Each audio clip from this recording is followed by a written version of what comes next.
Hi guys, welcome to revision time. आज है 22 जनवरी 2025। चलिए आज के करंट अफेयर्स हम स्टार्ट करते हैं।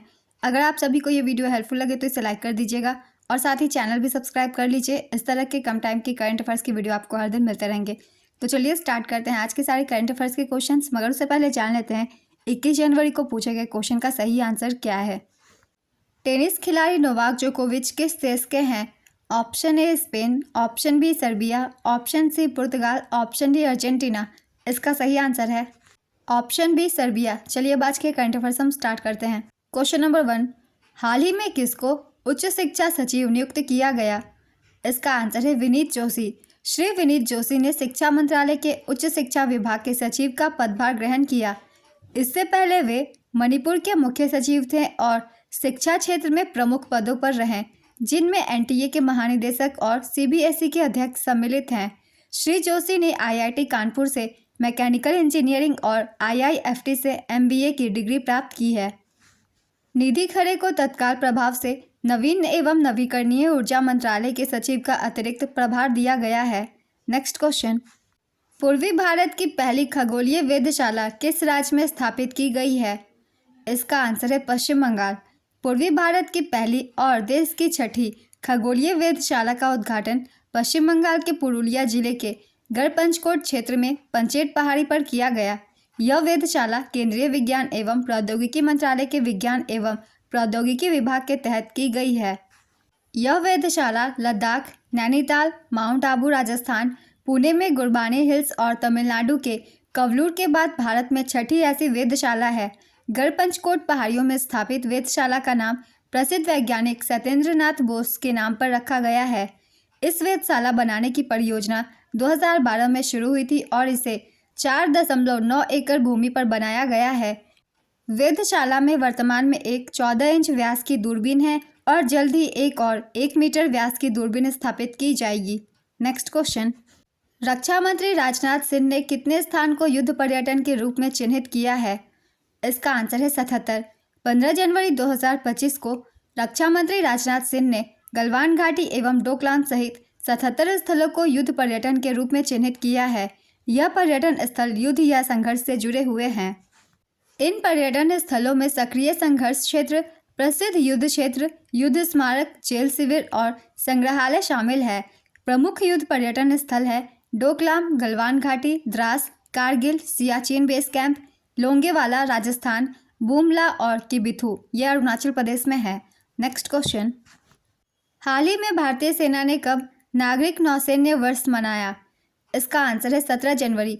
भारतीय नौसेना ने 17 जनवरी 2025 को नागरिक नौसैन्य वर्ष मनाया। डीआरडीओ भवन नई दिल्ली में इसे मनाया गया। मुख्य अतिथि थे रक्षा मंत्री राजनाथ सिंह।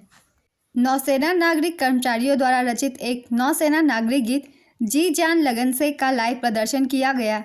इस कार्यक्रम में नौसेना नागरिकों की उपलब्धियों को प्रदर्शित करने वाली एक क्यूरेटेड प्रदर्शनी भी आयोजित की गई। भारतीय नौसेना की स्थापना 26 जनवरी 1950 को की गई थी। इसका मुख्यालय नई दिल्ली में है और वर्तमान नौसेना प्रमुख हैं admiral Dinesh Kumar Tripathi. Next question, हाल ही में जारी विश्व भविष्य कौशल सूचकांक 2025 में भारत किस स्थान पर है? इसका आंसर है 25वें स्थान पर। विश्व भविष्य कौशल सूचकांक 2025 इस सूचकांक के जारी करता है लंदन स्थित क्वाकवेरली साइमेंट संस्था, जिसे हम शॉर्ट में क्यूएस इंस्टीट्यूट भी कहते हैं। इसके मुताबिक पहले स्थान पर है यूके, दूसरे स्थान पर है यूएस और तीसरे स्थान पर कनाडा। इस सूचकांक में चारों मापकों के आधार पर भारत को 25वें स्थान पर स्कोर 76.6 के साथ रखा गया। मूल्यांकन आधार के 4 प्रमुख मापक हैं। इन मापकों के नाम है पहला कौशल अनुकूलता, दूसरा अकादमिक तत्परता, तीसरा भविष्य का काम, चौथा आर्थिक परिवर्तन। भविष्य के कार्य के पैमाने पर भारत को अमेरिका के बाद दूसरा स्थान प्राप्त हुआ है। नौकरी बाजार की तैयारी में भारत विश्व भर में दूसरे स्थान पर है। नेक्स्ट क्वेश्चन, हाल ही में अमित शाह ने कितने हवाई अड्डों पर फास्ट ट्रैक इमिग्रेशन का शुभारंभ किया? इसका आंसर है 7। अमित शाह ने 7 हवाई अड्डों पर फास्ट ट्रैक इमिग्रेशन का शुभारंभ किया। इससे निर्बाध और सुरक्षित अंतर्राष्ट्रीय यात्रा संभव होगी। मुंबई, चेन्नई, कोलकाता, बेंगलुरु, हैदराबाद, कोचीन और अहमदाबाद के बाद हवाई अड्डों पर इस सेवा का शुभारंभ किया जाएगा। जून 2024 में IGI में आरंभ की गई FTI TTP का विस्तार देश भर के 21 हवाई अड्डों तक किया जाएगा। नेक्स्ट क्वेश्चन, हाल ही में प्यूमा इंडिया का नया ब्रांड एम्बेसडर किसे बनाया गया है? इसका आंसर है PV Sindhu. PV Sindhu Puma India की ब्रांड एम्बेसडर बनी। महान बैडमिंटन खिलाड़ी PV सिंधु ने प्यूमा इंडिया के साथ कई वर्षों की साझेदारी की है।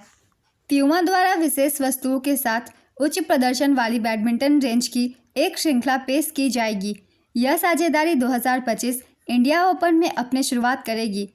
क्रिकेट के बाद बैडमिंटन शहरी क्षेत्रों में दूसरा सबसे लोकप्रिय खेल बन गया है।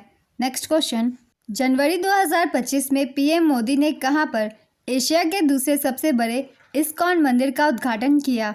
इसका आंसर है मुंबई। PM मोदी ने नवी मुंबई में इस्कॉन मंदिर का उद्घाटन किया। 15 जनवरी 2025 को इसका उद्घाटन किया गया। इस मंदिर की कुल लागत है 170 करोड़ रुपए। मंदिर निर्माण में समय है 12 वर्ष, क्षेत्रफल 9 एकड़। यह मंदिर एशिया का दूसरा सबसे बड़ा इस्कॉन मंदिर है। इसमें कॉलेज, पुस्तकालय, आयुर्वेदिक केंद्र, गोवध आश्रय, सांस्कृतिक केंद्र, जैविक फार्म, वरिष्ठ नागरिक आश्रम आदि सुविधाएं उपलब्ध है। नेक्स्ट क्वेश्चन, हाल ही में कौन से वेतन आयोग के गठन को मंजूरी मिली? इसका आंसर है 8वें। कैबिनेट ने केंद्र सरकार के कर्मचारियों और पेंशन भोगियों के वेतन में संशोधन के लिए 8वें वेतन आयोग के गठन को मंजूरी दे दी है। वर्ष 2026 में इसे लागू कर दिया जाएगा। देश भर में 49 लाख से ज़्यादा सरकारी कर्मचारी और करीब 65 लाख पेंशन भोगी हैं। केंद्र सरकार अपने कर्मचारियों के वेतन ढांचे में संशोधन के लिए प्रत्येक दशक में एक बार वेतन आयोग का गठन करती है। 7वें वेतन आयोग का गठन 2016 में किया गया था और इसका कार्यकाल 2026 में खत्म होगा।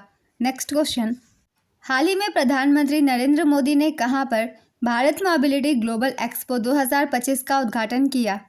इसका आंसर है नई दिल्ली। प्रधानमंत्री मोदी ने भारत के सबसे बड़े मोबिलिटी ग्लोबल एक्सपो 2025 का उद्घाटन किया। इसका उद्घाटन नई दिल्ली में किया गया। इस वर्ष की थीम थी बियॉन्ड बाउंड्रीज, को creating the future of the automotive value chain. यह आयोजन ऑटोमोटिव और मोबिलिटी सेक्टर में नवाचार, सहयोग और स्थिरता को बढ़ावा देता है। यह एक्सपो अत्याधुनिक तकनीकों का प्रदर्शन करते हुए संपूर्ण मोबिलिटी वैल्यू चेन को एकजुट करता है। नेक्स्ट क्वेश्चन, हाल ही में प्लास्टिक मुक्त महाकुंभ के लिए कौन सा अभियान शुरू किया गया? इसका आंसर है एक प्लेट एक थैला। प्लास्टिक मुक्त महाकुंभ के लिए एक प्लेट एक थैला अभियान शुरू किया गया। इसकी शुरुआत RSS के द्वारा की गई। इस पहल के अंतर्गत डिस्पोजेबल प्लास्टिक वस्तुओं की जगह कपड़े के थैले और स्टील की प्लेट और गिलास वितरित करने को बढ़ावा दिया गया है। RSS नेताओं ने प्लास्टिक मुक्त समाज बनाने में सामूहिक प्रयासों पर बल दिया और लोगों से स्थायी आदतें अपनाने का आग्रह किया। RSS का पूरा नाम है राष्ट्रीय स्वयंसेवक संघ। महाकुंभ की तिथियां हैं 13 जनवरी 2025 से, जो कि पौष पूर्णिमा से शुरू होकर 26 फरवरी 2025 महाशिवरात्रि तक चलेगी। नेक्स्ट क्वेश्चन, स्पेन के द्वारा भारत के किस शहर में वाणिज्य दूतावास स्थापित किया जाएगा?